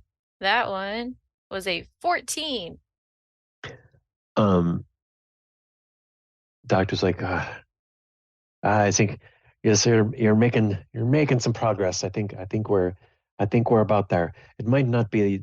You may look back at this as not your best work, but I think we can keep going, keep Okay. going. And so there's like there's like books and beakers and all kinds of shit going on, and more importantly, there is a cage with a bird in it, and there's a much bigger cage with a freaking harpy in it. And the harpy's like kind of doped up, so it's not really trying to fight out of the cage, but it's like, and not looking like it's feeling that great. Aw. And how about one more Arcana check? Okay. Oh no. It's still a 10. Oh wait. Well, yeah, no, 10. Okay. So you make this final Arcana check, and the doctor goes, Lissa, the harpy's dead. Oh no. You got a songbird with some big wings that sings an octave lower. And this bird's like, it's like a tiny body and these big ass wings on it. And it's like instead of like Right. Oh jeez. Okay. I and mean, it almost this and it is almost sounds something. and the whistle almost sounds like auto-tuned, which Oh makes it almost even worse. no. Okay. I mean, you know what? You gotta fail before you can succeed. I'm so sorry, Harpy. I wish I could have done better by you. And he says, well, I think you gotta keep this one. You can't just often kill the mistake. Of course. Yes. If that was the case, I'd be dead a long time ago. He says, nice try. And we're then gonna cut to Jack. What has Jack been doing over the last couple weeks? So, upcoming Parents' Day, like Jack, with his history, his family history, it's been tearing at him. Like he's been out, like he's now looking forward to the day. He's now looking forward to the week. He just like doesn't care about it. Doesn't, like it's getting to him. So he's been, coming back to the dorm room late, stinking of booze. He's been carousing. And then one day, he's just like, screw it, I'm doing it. And he he goes to, into his bedroom, and he's like, don't mind me, I just got this disguise kit I'm going to do. And so he's going to put on this disguise kit, and he comes out, and he looks like a middle-aged elven man. He's got like perfectly coiffed hair, like the graying at the temples, and he's like a very attractive, like middle-aged elven man. He's like, I'm out of here, guys. Don't wait up. I just want to see if I can. And at this point, he's going to. We having a prank off? All right, that's fine. Like, well, I'm fine. Challenge accepted, and that's all he hears from Skogar. and at this point, he's going to. He mingles around the campus for a while, but he's really got his eye on the first professor that we had, our druid professor, the ranger. Oh, professor. Pine Feather, right? Okay, all right. And he's gonna go chat her up and see what see how she's doing. Okay. I passed by you in the hallway on my way to another therapy session, and I'm like, "Oh, sorry, sir." It is very fine, young man. I am just on a tour. In case I send my child here I'm thinking of sending my young one here in the future. I'm taking a tour as it is. It's a good school. Bye. I thank you, young man. You are very kind to say. I hope that many good things come to you, and that you overcome your shyness and your inner turmoil, and you become the man that you always want to be. And I give him 2 kisses on his cheeks, like a kiss on his cheek here and there. Ezuri just blushes and like runs off. So basically, then Jack is essentially on, like, in disguise on a mission to just like have a little bit of fun for himself and explore as a completely different person. Basically, yes, that's exactly what Okay. he's doing, and really doing a lot of flirting with the. I can't remember her name because I'm terrible. Pine something. Yeah. Belcha Pinefeather. Mademoiselle Pinefeather. Yeah. So I realize I'm playing more as a bard than the time I played as a bard. yeah. She's very interested in this man who is maybe just a skosh older than her. We didn't see no rolls. And I rolled for her to see how perceptive she would be. She wasn't very. Professor Pinefeather, you are a ranger, no? Why? Yes, I am. Do you love the nature? My boy, he loves the nature.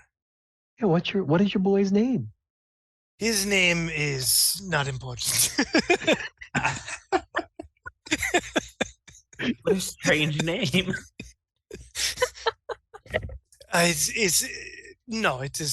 It is Casimir. He is very, very fine. He takes after his mother, more on the human side, as it were. She was human, and she was the love of my life, but she passed away. I mean, the human life goes in a blink of an eye. But is it not what makes it so special? And he takes her hand. He's like, but ever since she died, my young boy has loved nature, and he loved exploring the woods. And I was wondering if there were woods at the Windshire University that he could also explore, and perhaps you could show me. Says, why, yes. The Duskwood is our backyard. It's beautiful. Oh, that sounds lovely. And I cannot think of anyone lovelier to take me on these lovely woods than you, mademoiselle. Yeah, so she's 100% smitten as she proceeds to tour you around the forested areas and outside of Windshire, and tells you the safe places, the not safe places, and et cetera, as you thoroughly win her over, and we'll be able to in some poetic way break her heart if you so choose to. So at this point where it's getting to the end of the night, and she's like, well, maybe she wants to take me back to her place, and I say, I just kiss her on her hand, and I say, alas, nobody could ever take the place of my wife, even such a fine woman as yourself, and it would not be appropriate with my son potentially coming here. It's no, just let us hold on to this night. And I give her I give her a hug. This moment will last forever in our hearts. Her pupils turn to hearts as she sheds a couple tears and says, I understand. And then she heads back to her dwelling. And I get back to the dorm, and and I'm like, I knew I could do it. I knew it. How'd your prank go? I'm very conflicted about it. Oh, actually, like I All right, did what I so- wanted to do, but now I'm not so sure it was right. This is very difficult for me. If you guys are willing to go for a few more minutes, we can dig into the intro here and kind of get a good stopping point. So, all right, that was awesome. Okay, so it's Parents' Weekend. How exciting! The most exciting time for the first years at Windshire University is they get the opportunity to show their loved ones what they have been learning and experiencing for the last few months. The souvenir shop and bookstore have exciting new swag to sell to parents, and there are some great shows planned in the 3 Thespians Theater over the weekend. The Rainbow Winery and Brewery in Windshire has planned some special libations for the weekend just for the parents. All your parents will all be staying at the Windy Oaks Inn in Windshire. Well, all of the parents except for Lissa's parents, as they brought their state-of-the-art camper coach made by Zedekiah Esterholt. It was the last thing that Zedekiah made for his brother before they sort of parted ways, if you will. So Skogar, as you wait outside by the front gates, you all of a sudden see your dad Urge get out of a motor coach, and he bellows a happy yell, "Skogar, me boy!" He throws his hands in the air. "Give your old man a hug." And he struts up and hugs you really hard, picking you up and spinning you around. Yeah, he must be a tall dude. And then he sets you back down and then clears his throat. "Hello, my boy." Shakes your hand. "Hey, Paul." It's like, I know you asked me to tone it down, but I'm sorry. I'm just so damn excited to see you. I get to see more of your schooling. Where do we get to go first? Oh man, I can't tell you where to start, man. I've been really excited to see you. Come check out this fence. He takes his paw over. Look at this thing. I painted this last weekend, the weekend before, this weekend, and 4 weekends ago. And then that wall over there, I painted that. Like, it's just perfect.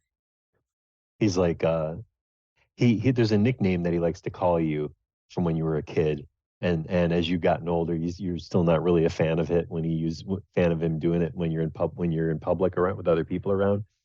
And he says, "Oh, Skogie, me boy, I'm so proud of you. You're doing such a great job." He's like, "Let me tell you," and then he's sort of like, he gives you some props, but then he's so excited. He's like, "Oh, I gotta tell you, my boy, this recent bounty I had." And he starts. Okay, Dad, pipe it down a little bit. Yeah. He's like, I tell you, he's like, "Okay, I tell you, my boy, this bugbear was a damn maniac." Thankfully, I didn't have to hurt her too bad before I knocked her out and took her off to jail. When they took her away, she just kept yelling that her brother would come for me. This little weekend trip could not come at a better time. I've been looking a lot over my shoulder, know what I mean? And he looks behind him real quick. And then he puts his arm around you. "Let's go, son. Show me around." So you guys walk off. Yeah. And then Velma, you're walking around the stables investigating some rumors you heard about some mistreated animals, and you hear a familiar voice. "Why, Velma, my dear, is that you?" You turn around. Dad? You turn around to see your father, Arthur, walking towards you slowly. "Hello, dear heart." He comes up to you and gives you a big hug and a kiss on the head. "I've missed you. How is school? Everything going well?"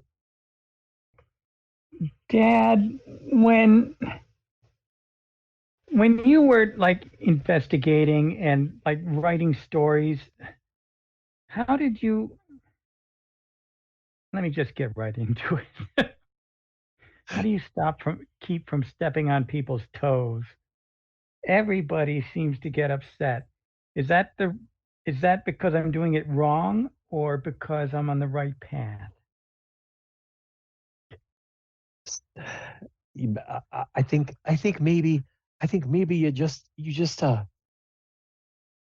need to know when to be light-footed.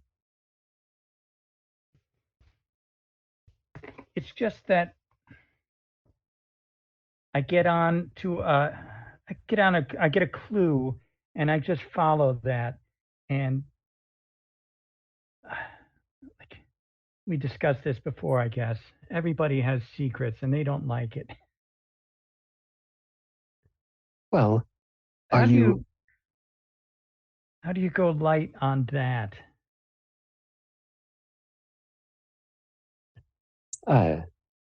Tell you a secret. You really don't. You don't. You don't go light on it. You don't take no for an answer. You get to the bottom of things like the seedy underbelly of the competitive sports and drug use in college campuses. And you expose the truth. I guess I I'm do- not doing as badly as I think because the guys still stick with me. He says, You got to he meet kinda- them. he kind of cuts you off. He's like, that's great. I do hope your grades warrant the tuition to this non-conventional school. And he looks around and just kind of scoffs a little bit. Oh, our extracurricular activities have been paying some of the bills, so it's okay. It's okay. Doing some think- some freelancing, eh? Well, the school newspaper doesn't pay much. Oh, you're quite always been quite resourceful, dear. It's like, if your mother was still alive, she'd be so proud of you, even though you are going to a school that which she would most assuredly not approve of. And he wrings his hands together and then claps once and says, okay, where to? Show me around this place. He's like kind of forces a little bit of smile as he walks up Okay. next to you and says, I'd lead the way, sweet daughter. take his hand and I go looking for, first of all, my roommates. All Second right. of all, the next door roommates if I can't find Lucar or Ezuri. Okay. And, So my friends that I'm making it here. Okay.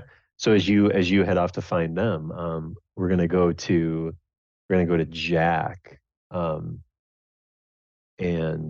this is where we're gonna find a place to end here in just a moment with you, Jackie boy.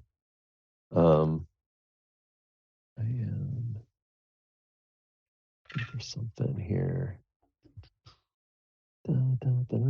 Okay, all right. So,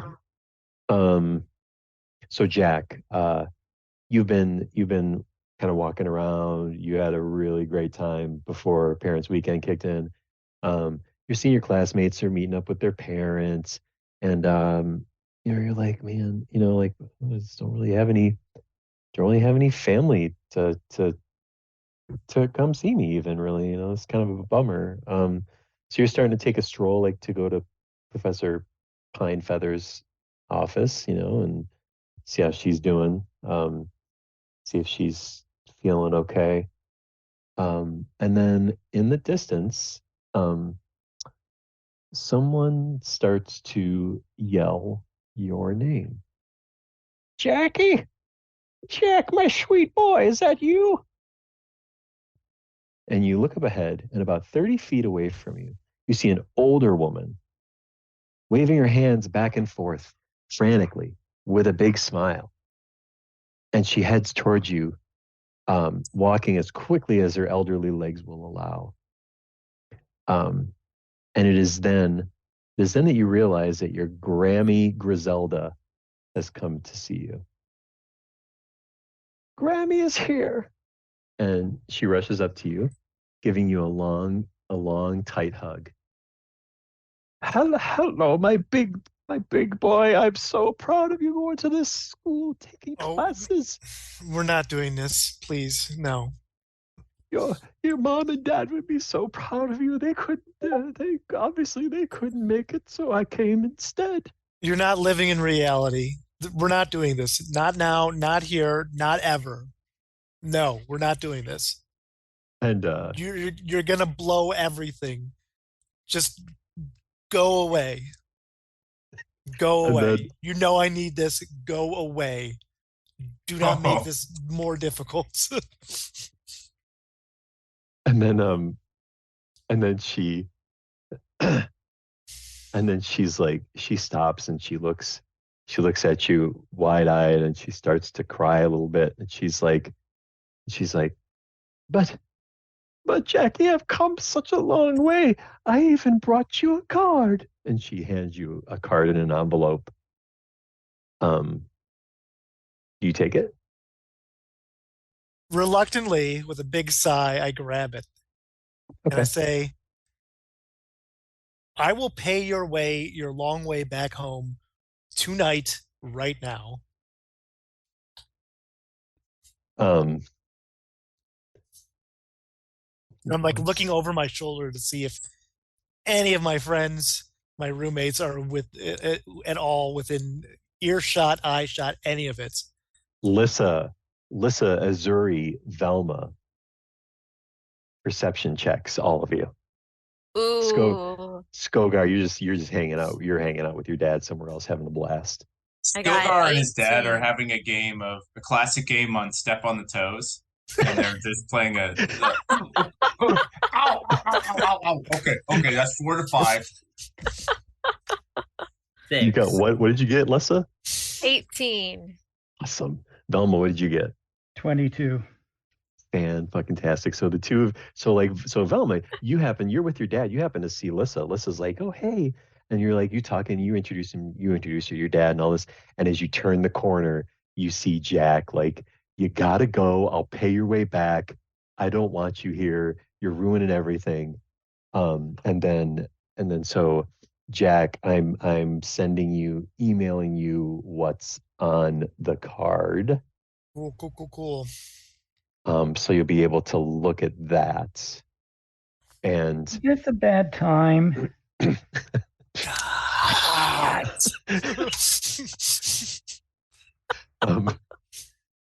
and let's see. Here we go. Okay, and then we'll do one more, and then we'll save Lucar's for when he's back. And we'll save Lucar's and Ezuri. So Lissa, you're walking around, And I've got my and then- bird now. The Yeah. bird is with me. Yeah, with the Mhm. weird big wings. Yes. And That's his name, Big Wing. nice. And as you look towards the front door is the entrance. So you kind of sideways glance at Jack's assumed Grammy, and you're like, Mhm. this is new news. And you glance towards the entrance to the university, and you see your mom and dad walking in, and they're looking around. I like raise my hand and wave. And your mom sees, she's like, points at you, and she jumps up and down, and she's waving her hand, like freaking out, and she starts jogging over. But right before she does, she dabs your dad in the side with her elbow. She's like, there she is. She's like, oh, Liz, I'm coming. And she's like jogging over. And Aw. and your dad, like, he looks up and he's like, and just kind of walks like to catch up. And your mom comes up, hugs you tight. Oh, my dear sweet girl, how are you? I'm doing great, Mom. It's so good to see you. She takes you by the shoulders and says, oh, look at you. Oh, you look so I'm grown. learning so much. How's school? How's your classes? Do you have any It's friends? wonderful. Yeah, I've got so many friends. We hang out all the time. Wait, when I'm not studying, of course. Are any of them here with you now? Well, Jack's back there and Velma. But they're saying hi to their parents too. And Yeah. then Jack, you hear Lissa's mom go, oh, that is that is that Jack guy? Is that like his mom or grandmother or something? That's really sweet. Yeah. Yeah, Jack. Yeah, we should go say hi. At this point, like Jack is reading his letter, and he's got like a rather serious face on, and he's just like and just completely like looks up when he hears his voice, but just is kind of glazed over. And you and as you're talking to your mom, you're having a great conversation. Your dad's just literally standing and lurking there, not saying anything. And finally he looks at you and he says, "Oh, Lissa, how are things?" And he reaches out and shakes your hand. Lissa awkwardly takes the hand and she's like, "Hi, Dad. Good to see you." And your mom goes, "Oh, Jacob, hug your daughter." And and he's kind of sighs quietly, and he's like, "Phyllis, I told you I was going to do what felt right in the moment, and here we are. Take it or leave it. You know I am not happy about this, and if I had my way, she'd be going to school by us." And he grunts at her, and then he gives you a side hug. And it's really just bleh. And then she's like, "Okay." Lissa feels all gross. Yeah. Says, okay, Lissa, well, don't worry, don't mind him. Show us around. I want to see. Let's see the school. Yeah, absolutely. The library is unbelievable. And then your dad says, with a okay. Your dad says, "Why, yes, of course. Let's see the school that supports the barbaric act of mage breeding." Can you roll whatever the opposite is against intimidation? And tell me what you get. All right. Maybe a wisdom. So like Sounds 13. Good. 13. Yeah, you're triggered. That pissed you off. Yeah, you're not. Yeah. He says that, and we're gonna end it with we're gonna end tonight with what your response is. What did he say again? So he says, "Yeah, why, yes, of course. Let's see the school that supports the barbaric act of mage breeding." Dad, it is not barbaric. You know what's barbaric is just letting animals just like do their thing and suffer and die weak and helpless. That's what's barbaric. And this is the first time you've ever heard your dad use this kind of language, pretty much ever. And he goes, "Yeah, this is going to be a great fucking weekend." And that's where we're going to end. And I will show you something that I think is really cool, that my older stepson has done for me that will eventually surface in some way, shape, or form. It is a Murder Hobos tour poster picture. No way. Yes, like the kind of thing that a band would hand out to have people get signed. Nice. There it is. I'm just Yes. I'm just pretty saying. awesome. I'm just saying we need to drop out of school and just follow the murder hobos, and that's we're gonna Be some groupies. this campaign. I mean, I has did that just for like changed. 3 years, and I learned more those 3 years than I ever will. Yeah, And if- that's the campaign has changed tonight. And the because of best, this. so this guy's Nice. got a guitar on his back, and this guy's battle axe is also a guitar. Nice. Yeah. Yeah, it's Yeah, pretty they sweet. thrash. Sick. They So thrash cool. hard. Absolutely. Thanks for sticking around a little longer. Hope you all had a good time. It was a lot of fun. Yeah. that was fun. Absolutely. Thanks, All everybody. right. Sounds good. Have a great night. Thanks. See you next Yep. week. Good night. Who is Grammy Griselda, and why hasn't Jack mentioned her before? Will Lissa show Big Wing to her parents? When will Ezuri feel comfortable enough to use telepathy with his friends? Are the facilities staff at Windshire starting a union thanks to Velma? Did Skogar win at Step on Toes? Answers to these questions and many more on the next episode of Eberron Adventures. If you would like to support this podcast, please do so by going to patreon.com Eberron Adventures. And for a mere $3 a month, you can get a shout out. Just like our very first Patreon supporter, Jonathan Boyd. Thanks, Jonathan. Appreciate the donation and your support. Once again, that is patreon.com/Eberron Adventures. See you next week.